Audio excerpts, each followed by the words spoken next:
ይገርምሻል በቤተሰብ ውስጥ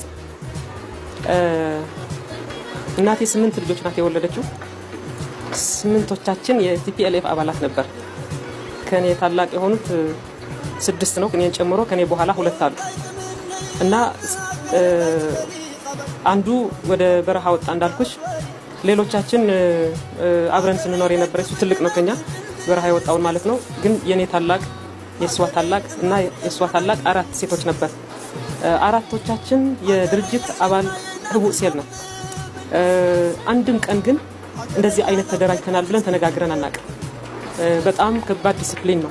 እኔ የማውቀው ከራሴ ሴል ጋር የምሰራው ስራ ብቻ ነው። ሌላኛዋ እህቴ እንደዚሁ 4ታችን አንተዋወቅም። አንደኛዋ እህቴ ቀደም ብላ 12ኛ ክፍል ጨረሰችና ወደ አዲስ አበባ መጣች። 3 ቀረን ማለት ነው። አድዋ ከተማ ነው ቤታችን። 4ታችን አንድ ትምህርት ቤት ነው የምንማረው፣ ንግስተ ሰባ ትምህርት ቤት ይባላል። ያው በክፍል እንበላለጣለን። እኔ መጨረሻ ነኝ ከ3ቱ፣ 2ቱ ከኔ ታላቅ ናቸው። በቤት አጠቃላይ የሆነ ዝም ብሎ ትግሉን የሚደግፍ ነገር ማውራት ይቻላል።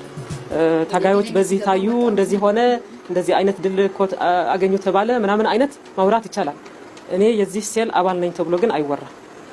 የሚሰጠን ተልእኮ ተመሳሳይነት ስለነበረው ግን እርስ በርሳችን የድርጅት የህቡዕ ሴል መንበር ናት የሚል ጥርጣሬ እርስ በርሳችን ጥርጣሬ ነበረ። ምክንያቱም ተመሳሳይ ስራ እንሰራለን።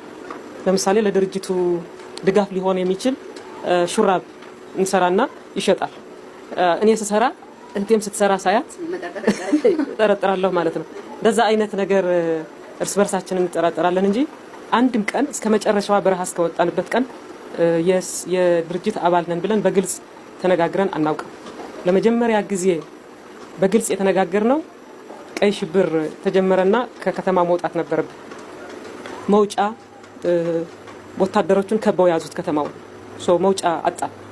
ተማሪው በሙሉ ያው ግማሹ የድርጅት አባል ነው በከተማ በህቡዕ ሴል፣ አንዳንዱ አይደለም። ግን ቀይ ሽብር ከተጀመረ ማን ነው አባል ማን ነው አይደለም ለይቶ እንትን የሚያደርግ አይደለም። መውጣት የሚፈልግ ብዙ ሰው ነበር፣ ብዙ ተማሪ ነበር እና መውጫ አጣ። እንደዚህ በሚሆንበት ጊዜ ተገናኝተን እንዲሁ ምን እያሰብሽ ነው? ቤት መውጫ መኖሩን አወቅሽ ወይ ምናምን እንደዛ አይነት ነገር መጨረሻ ቀን ላይ ከአድዋ ከተማ ከነበርን 3ታችን ማለት ነው ተነጋግረናል። 3ታችን በጋራም አይደለም። መጀመሪያ ከኔ ታላቅ ከሆነችው እህቴ ጋር ተገናኘን።